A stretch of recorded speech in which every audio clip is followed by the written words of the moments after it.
रहीम व यजूज़ु अन यस्तअजिरा साहत लियबनिय फ़ीहा और यग़रिस फ़ीहा नखला और शजरा। ये जायज़ है कि खुली ज़मीन को यानी खाली ज़मीन को साहा कहते हैं खुले मैदान को, जिस खेती बाड़ी पड़ी हुई ज़मीन को उजरत पर दे। अन यस्तअजिरा साहत पड़ी हुई ज़मीन को उजरत पर दे। पड़ी हुई ज़मीन किसका तर्जमा? साहत का। लियबनिय फ़ीहा ताकि वो उसमें घर बनाए, और यग़रिस फ़ीहा नखलन या उसमें दरख्त बोए, और खजूर बोए, और शजरन या दरख्त बोए। यानी इस तरह की कामों के लिए ज़मीन को देना जायज़ है कि आप यहाँ झोपड़ा डाल के रहो, या आप इसमें कोई बाग वो कहे कि मैं इस पर दरख्त बाग लगाऊंगा, या जी ज़्यादा है कितने? अच्छा ठीक, कम करता मैं। फ़ैदा नक़ज़त मुद्दतुल इजारा, फिर जब इजारा की मुद्दत मुकम्मल हो जाए, जैसे आपने एक ज़मीन ली ये सोच के कि मैं यहाँ पे गोडाउन डाल देता हूँ 5 साल के लिए, 5 साल के लिए तय हो गया कि इतने रुपए मैं आपको दूंगा, ले लिया आपने। लाज़िमहु अन यक़लअल बिनाअ वल ग़र्स अल्लज़ी ग़रसहु व युसल्लिमहा फ़ारिग़ा। जब 5 साल मुकम्मल हो गए, या जितने भी अय्याम थे तय हुए थे इजारा के, वो जब मुकम्मल हो गए तो लाजिम है उसको, यानी अजीर को जिसने इजारे पर लिया है, उसको लाजिम है कि बिना यानी इमारत को तोड़ दे। अन यक़लअल बिनाअ, यहाँ लफ्ज़ माना होगा इमारत को उखाड़ दे। ये अन यक़लअल बिना उस ज़माने के एतबार से जब मकान बस खूंटा बल्ली डाल करके बना दिया जाता था, तो इसलिए उखाड़ने का लफ्ज़ है। अन यक़लअल बिना, बिना को उखाड़ लेने, डंडा बल्ली बांस बल्ली जो भी है उसको उखाड़ ले। वल ग़र्स अल्लज़ी ग़रस, और उस पौधे को भी उखाड़ ले जिसको उसने बोया है, जो भी दरख्त इसने लगाए थे वो सब उखाड़ ले। वह युसल्लिमहा फ़ारिग़तन, और उसे फ़ारिग़ ज़मीन सौंप दे। ठीक है, जब मुद्दत हो जाए। लेकिन अगर दोनों चंद बातों पर राज़ी हो तो वैसा भी होगा। देखिए कहते इल्ला अन यख्तारा साहिबुल अर्दी, मगर जब ज़मीन का मालिक पसंद करे, क्या पसंद करे? अन यग़रमा लहू क़ीमता ज़ालिका मक़लूअन फ़यमलिकुहु, तो कि वो अन यग़रमा लहू क़ीमता ज़ालिका, कि वो उसको तावान दे देगा उस उखाड़ी हुई शय की उसकी कीमत उखाड़ने के तौर पर, यानी उखाड़ करके जितनी कीमत बनती है ना वो मैं आपको दे देता हूँ। ये अगर कह दे ज़मीन का मालिक, फ़यमलिकुहु, तो ये उसका मालिक हो जाएगा, ये उसका मालिक, ज़मीन का मालिक। यानी आप जो आपने ज़मीन किराए से ली और वहाँ पर दरख्त लगा दिए, 5 साल के बाद जब जाने लगे तब मैंने कहा भैया आप अपना दरख्त लेके जाओ, तो मैं ये कह सकता हूँ कि एक काम कीजिए, दरख्त काटने के बाद जो उसकी कीमत बनती है मुझसे ले लीजिए। आपने कहा ठीक है दे दीजिए, तो मैं उसका मालिक बन गया। और यरदा बेतरकिही अला हालिही, या ज़मीन का मालिक उसको उसी हालत पर छोड़ने पर राज़ी हो जाए। वो कहे कोई बात नहीं, ज़मीन अगरचे मेरी है, दरख्त आपका है, तो चले रहने दे ताकि आपका दरख्त इसमें मोटा ताज़ा हो जाए, बढ़ जाए। तो अब अगर ऐसी रजामंदी हुई तो क्या होगा? फ़यकूनुल बिना ओ लिहाजा, तो बिना तो इसके लिए होगी, यानी बिना यानी घर घर छोड़ने के लिए कह दिया, या दरख्त छोड़ने के लिए कह दिया, तो इसके लिए हो गई। वल अर्दु लिहाजा, और ज़मीन उसके लिए होगी, जो मालिक है उसकी ज़मीन होगी, और उस पर जो चीज़ें हैं उसका मालिक ये अजीर होगा।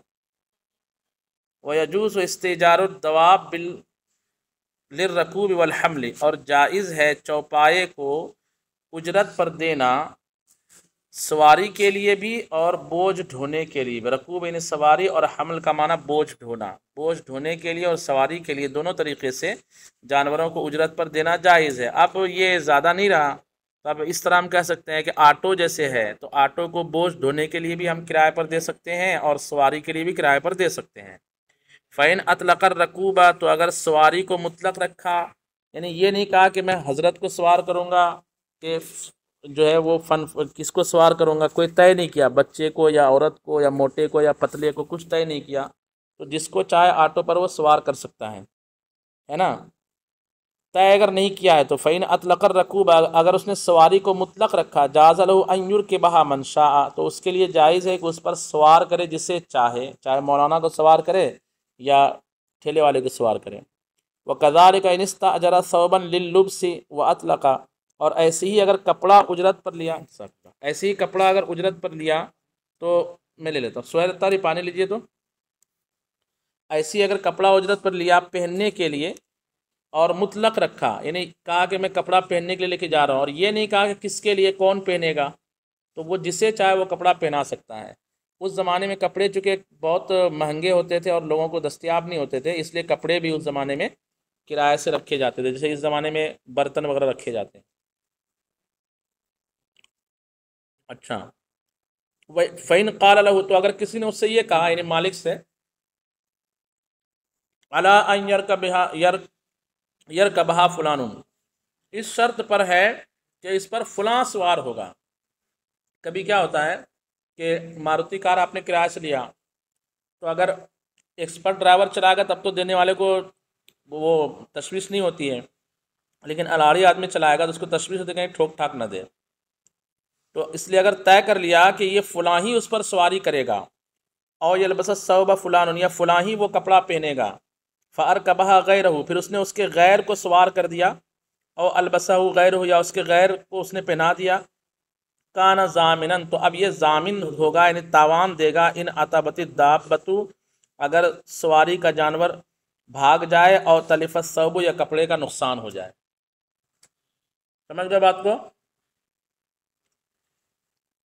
आपने कंपनी को कहा भैया मेरे पास ड्राइविंग लाइसेंस है, मैं गाड़ी चलाऊंगा, आपको कंपनी ने गाड़ी दे दिया, अगर अभी एक्सीडेंट होता है तो कंपनी को कुछ देना नहीं पड़ेगा, लेकिन आपने दूसरे को दे दिया चलाने के लिए, जिस जो अनाड़ी है, और उससे कुछ हुआ तो तावान देना पड़ेगा। कहते वह कज़ालिका कुल्लु मा यख्तलिफु बिइख्तिलाफिल मुस्तामल मुस्तामिल, कहते ये एक फार्मूला बयान कर रहे हैं कि ऐसे ही ये हर उस जगह होगा कि जहाँ मुस्तामिल के इख्तिलाफ से चीज़ें मुख्तलिफ हो जाती है।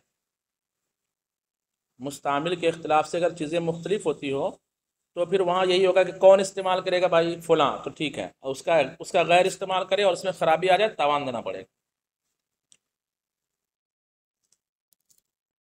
कहते अमल इकार, लेकिन ज़मीन, व माला यख्तलिफ बिइख्तिलाफ मुस्तामिल, और वो चीज़ें जो मुस्तामिल के इख्तिलाफ से मुख्तलिफ नहीं होती हैं, जैसे बिरयानी की डेग है, तो कोई भी इसको लेके जाए, सब क्या करेगा, उसमें बिरयानी तो बनाएगा, तो इसको चूर के चबा के खा तो नहीं जाएगा। तो इस तरह की चीज़ें जो इख्तिलाफ से मुख्तलिफ नहीं होती, मुस्तामिल के इख्तिलाफ से, फ़ला युअतबर तक़यीद हो, तो उसमें तक़यीद का कोई एतबार नहीं है। मिसाल के तौर पर आप डेग वाले के पास गए, कहा कि 2 मन डेग बिरयानी बनाना है, एक डेग दो, उसने दे दिया। उसने कहा किसके यहाँ प्रोग्राम, आपने कहा मेरे यहाँ ही, मैं ही बनाऊँगा, लेकिन आप गए घर पे ले जाके प्रोग्राम कैंसिल हुआ, बाजू में पड़ोस में दे दिया, तो इसको ये नहीं कहने का इख्तियार है डेग वाले को, यार तुमने उनको क्यों दे दिया। क्यों? क्योंकि डेग ऐसी चीज़ है जो मुस्तामिल के इख्तिलाफ से मुख्तलिफ होती कि नहीं होती।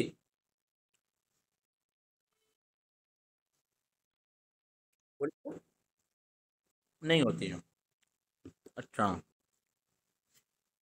उसके बाद कहते हैं फ़ैज़ा शरत सुकना वाहिद, इस पर तफरी कर रहे हैं, तफरी कर रहे हैं, मसला निकालते हुए कहते हैं कि फ़ैज़ा शरत सुकना वाहिद बेआइन ही, तो अगर किसी एक मुअय्यन शख्स के रहने की शर्त लगाई थी, जैसे मैंने आपसे मकान किराए से लिया, कहा कौन रहेगा, तो मैंने कहा कि यार वो हमारे दोस्त है, वो रहेंगे, फ़लहू अन युस्किना गैरहू, तो उसके लिए जायज़ है कि उसके गैर को भी उसमें बसा दे, कि मैं दोस्त की जगह अपने भाई को वहाँ रख दूँ। आपको ये कहने का इख्तियार नहीं होगा कि आपने कहा था दोस्त, ये तो आपका भाई है, या आपने कहा था भाई, ये तो आपका पड़ोसी है।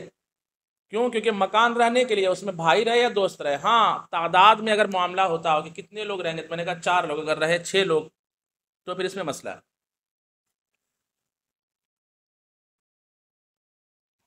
अच्छा, उसके बाद अब इन इसलिए कहते हैं ना कि वो होटल वगैरह जो बुक करते हैं, तो अगरचे हमने अपने नाम से बुक किया तो भी शरान इजाज़त है कि वहाँ कोई दूसरा रहे, ठीक है। वह इन सम्मा नौअन व क़द्रन, और अगर नौ और कद्र को बयान कर दिया,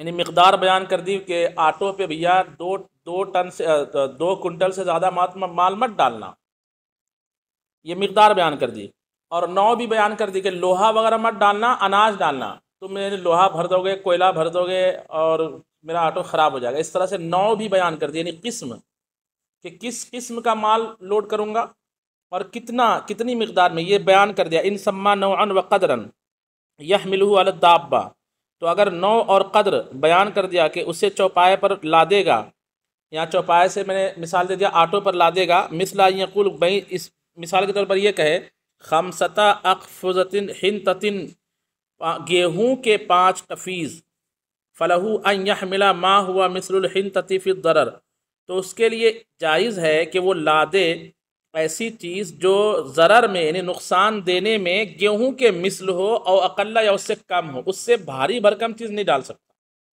जैसे कहा था भैया ऑटो देना, मैं 2 कुंटल चावल ले आऊँगा, तो उसने कहा 2 ही कुंटल लाओगे ना, तो उसने कहा हाँ, तो दिया भैया चावल ही लाना।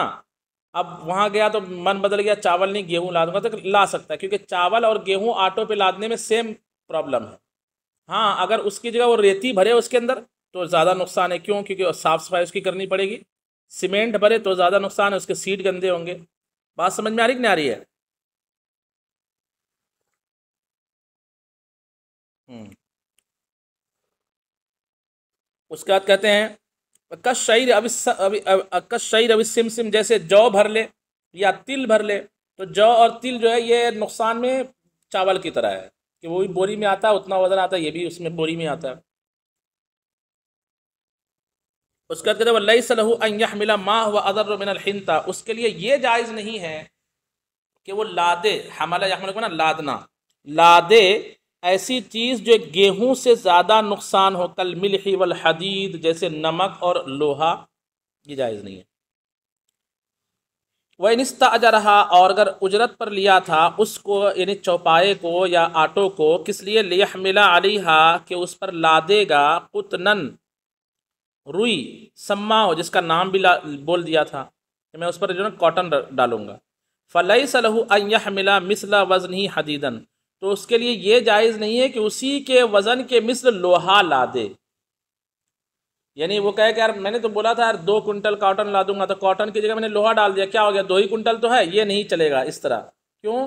क्योंकि रुई से चौपाए को नुकसान कम होता है, सवारी को नुकसान कम होता है, और लोहे से इधर स्क्रैच लगेगा, उधर पेंट खराब हो जाएगा, उधर ये हो जाएगा, इस तरह मसला होगा। वनिस्ता अजरहा लेयर के बहा, और अगर लेयर का बहा, और अगर उजरत पर लिया उस जानवर को, किस लिए? कि उस पर सवारी करेगा। अर्दफ़ा माहू रजुलन, फिर अपने पीछे किसी और एक और आदमी को बिठा लिया बैक सीट पे, फ़ातिबत, तो चौपाया हलाक हो गया। ज़मीना निस्फ़ कीमत याद, उसके आधी कीमत का तावान देना पड़ेगा। वला युतबर बिस्सिक़्ल, और बोझ का एतबार नहीं होगा। मतलब क्या? मतलब समझिए, आपने मिसाल के तौर पर जो है ट्रक लिया है ना, और कहा कि इस पर मैं 10 कुंटल माल ला दूंगा। आपने जो है, हाँ, ये सवारी का जानवर लिया, अकेला सवार करूंगा, और आपने बिठा दिया अपने पीछे किसी और को, तो अब जाहिर सी बात है 2 आदमी को बिठा दिया तो उसको नुकसान होगा। अब इसमें जानवर की टांग टूट गई, कुछ हो गया, तो उसके टूटने पर जितना नुकसान हुआ उस नुकसान की आधी कीमत आप भरेंगे। क्यों? वहाँ पे बोझ का हिसाब किताब नहीं लेंगे कि चूंकि मैं था 100 किलो का और ये था 50 किलो का, तो उसमें और माइनस करो, ये सब वहाँ हिसाब किताब नहीं चलेगा। वला युतबर बिस्सिक़्ल, बोझ का एतबार नहीं किया जाएगा। वह निस्ता आ जा रहा, और अगर किसी ने किसी चीज़ को उजरत पर ली, सवारी को उजरत पर लिया, जानवर को, लियहमिला अलिहा मिक़दार मिनल हिंतति, ताकि उस पर गेहूँ की एक ख़ास मकदार ला दे, जैसे कहा 2 कुंटल गेहूँ ला दूंगा। फ़हमला अक्सर मिनहु, फिर उससे ज़्यादा लाद दिया। फ़ातिबत, तो फिर वो जानवर हलाक हो गया। ज़मीना माँ ज़्यादा मिना सिकली, तो अब यहाँ चूँकि बोझ पर बात हुई थी, क्वांटिटी पर बात, इस पर बात नहीं हुई थी कितने लोग पर बात नहीं हुई थी, बोझ पर बात हुई थी, वज़न, वेट पर बात हुई थी कि मैं 2 कुंटल ला दूंगा। ऐसा लाद दिया 3 कुंटल, कितना लाद दिया? 3 कुंटल लाद दिया। तो अब जब जो मरा, जानवर मरा, तो मिसाल के तौर पर जानवर जो मरा उसकी कीमत जो है 3,000 रुपये है, तो 3,000 में से 1,000 इसको देना पड़ेगा। ज़मीना माँ ज़्यादा मिनत सिकली, तो जो बोझ ज़्यादा हुआ उसका तावान देगा, जो बोझ ज़्यादा हुआ उसका क्या देगा? बोलिए। तावान देगा। समझ गए? मान लीजिए आपने ऑटो लिया ये बोल करके कि मैं 2 कुंटल इस पर माल ला दूंगा, आपने लाद दिया 3 कुंटल, और ऑटो का इंजन बैठ गया, तो अब ऑटो की इंजन के खर्चे में मिसाल के तौर पर खर्चा हो रहा है 6,000 रुपये ना, तो 3 क्विंटल को 6,000 पे ज़रब देंगे तो 1 क्विंटल में 2,000 आया, हिस्से में आया ना। तो 2 क्विंटल की तो आपने बात कर ली थी, मतलब 4,000 माइनस हो गए। अब उसको कितना देना पड़ेगा? नहीं समझे बात को? फिर से समझिए। मुझसे आपने ऑटो लिया कि हजरत मुझे ऑटो किराए से दीजिए, मैंने कहा कितना लोड डालोगे आप? तो आपने कहा बस ज़्यादा से ज़्यादा 2 क्विंटल, और आपने डाल दिया 3 क्विंटल उस पर लोड। समझ गए? 3 क्विंटल लोड डाल दिया, इंजन बैठ गया। अब इंजन चालू करने में खर्चा हो रहा है 6,000। कितना? अब 6,000 तो आप पूरे नहीं दोगे, तो अब क्या होगा? यहाँ पे ये कह रही है कि जितना ज़्यादा आपने बोझ डाला है ना, उसी एतबार से तावान दीजिए। तो बोझ आपने कितना कुंटल ज़्यादा डाला? 1 क्विंटल ज़्यादा डाला। टोटल कुंटल कितने हैं? 3। तो 3 को अगर तीन तीन आदमी को 6,000 रुपये तकसीम करेंगे तो एक आदमी के हिस्से में कितना आएगा? तो 1 क्विंटल पर कितना बैठा? 2,000। तो उसमें से 2 क्विंटल की तो आपने बात कर ली थी ना मुझसे। आपको कितना देना पड़ेगा? 2,000 देना पड़ेगा।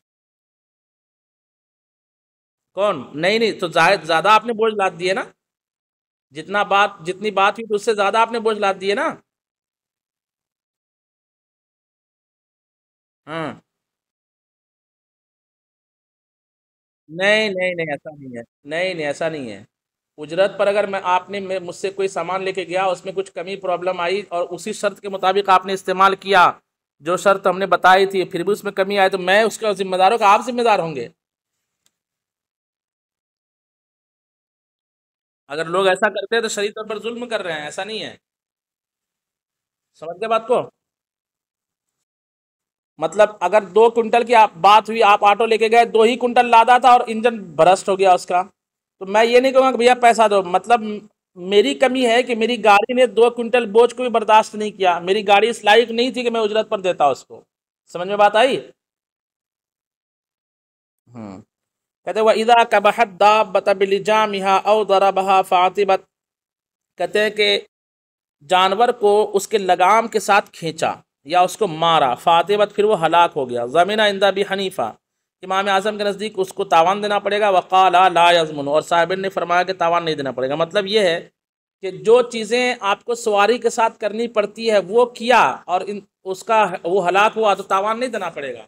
और जो चीज़ें ना करने से भी काम चल जाता है लेकिन ज़बरदस्ती आपने वो काम कर दिया और हलाक हो गया तो तावान देना पड़ेगा। अब लगाम खींचना उन कामों में से है जो जानवर के साथ आमतौर पर किया जाता है या नहीं किया जाता है। उसको मारना उन कामों में से है जो जानवर के साथ आमतौर पर किया जाता है, नहीं किया जाता है। तो इमाम आज़म कहते हैं कि नहीं, बार बार लगाम खींचना या उसको पीटना ये जो है ना, उन कामों में से नहीं है जो आदतन हो। और साहिबन कहते हैं कि नहीं, ये आदतन है कि जानवर कभी बदमाशी करता है तो उसको एक दो डंडा मारना पड़ता है, उसकी लगाम खींचनी पड़ती है। या ऐसा ही जैसे एक्सीलेटर लेना, आप बार बार एक्सीलेटर ले रहे हैं होशियारी दिखाने के लिए, तब तो ये कहेंगे कि ये आपकी तरफ से ताद्दी है, ज़्यादती है, तावान देना पड़ेगा। और नॉर्मल जो एक्सीलेटर लिया जाता है या ब्रेक लिया जाता है तो नॉर्मल है। और एक क्या है कि 100 की स्पीड में है और अचानक ब्रेक ले लिया, ब्रेकर उसका टूट गया, तो अब ये जो है आपकी तरफ से ताद्दी हुई, क्योंकि ब्रेक इस तरह लिया नहीं जाता है। बात समझ में आ रही कि ना आ रही है? हाँ। कहते वल अजरा अला ज़रबैन, अजीर मुश्तरकुन व अजीर खाസുन। अजीर जो होते हैं यानी जिसको उजरत पर रखा जाता है, वो अजीर जो होता है वो 2 तरीके का होता है। एक अजीर मुश्तरक होता है और एक अजीर ख़ास होता है। अजीर मुश्तरक यानी 50 लोगों के ठेका लेके रखा हुआ है उसने। दर्जी जैसे है तो वो 50 लोगों के कपड़े सिलता है, तो वो अजीर मुश्तरक है। इसकी भी उजरत, उसकी भी, उससे भी उजरत लेता है, उससे भी, ऐसे 10 लोगों से 50 लोगों की उजरत लेता है। और अजीर ख़ास यानी किसी एक सेठ के या एक कंपनी के या एक इदारे का जो है वो अजीर है। जैसे असातिज़ा किराम जो है इजारे पर रहते हैं, इमाम इजारे पर रहते हैं, तो ये अजीर ख़ास होते हैं। अजीर मुश्तरक और अजीर ख़ास में का हुक्म ये है कि अजीर मुश्तरक जब चाहे जिसका काम करे, और अजीर ख़ास जो होता है वो जितने दौरान, जितना वक्त जो है जिस इदारे का या जिस सेठ का अजीर है उस वक्त में उसी का काम करना पड़ेगा, दूसरे का काम। बोलिए भाई। हाँ। कहते हैं अच्छा, और कुछ कुछ चीज़ें हैं। कहते हैं फल मुश्तरक मन ला यस्तहिकुल उजरता हत्ता यामलत। अजीर ख़ास तो, अजीर मुश्तरक तो वो है जो उजरत का मुस्तहिक नहीं होगा जब तक कि वो काम ना करे। कस्सब्बागी वल कस्सारी, जैसे रंगने वाला और कपड़े काटने वाला यानी सिलाई करने वाला दर्जी। वल मताउ अमानतुन फ़ी यदिही, और जो सामान है उसके हाथ में वो अमानत है। इन हलका लम यज़मुन शैअन इंद अबी हनीफ़ा, अगर वो चीज़ हलाक हो जाए उसके पास से तो इमाम आज़म ने उसको तावान नहीं देना पड़ेगा, और साहिबन ने फरमाया कि उसको तावान देना पड़ेगा। वमा तलफ़ा बिअमलिही, और अगर उसके काम से कुछ नुकसान हुआ, का तखरीक़ सौबि मिन दक़्क़िही, जैसे उसके फूंकने से कपड़े का जल जाना, यानी रंग करने के लिए आपने कपड़ा दिया था तो रंग करने के लिए चूँकि चूल्हे पर कपड़े को रखा जाता है, अब उसने कुछ फूका और जो है एक अंगारी कपड़े पर पड़ गई। वज़लक़िल हम्माली, या हम्माल के खींचने से, व इनक़िताइल हबली, या रस्सी के कटने से, अल्लज़ी यशुद्दु बिहिल मुकारल हिम्ल। इसको इंशाल्लाह यहाँ से मैं ये मज़मून को कल पढ़ाता हूँ, ठीक है, यहीं तक रहने दीजिए।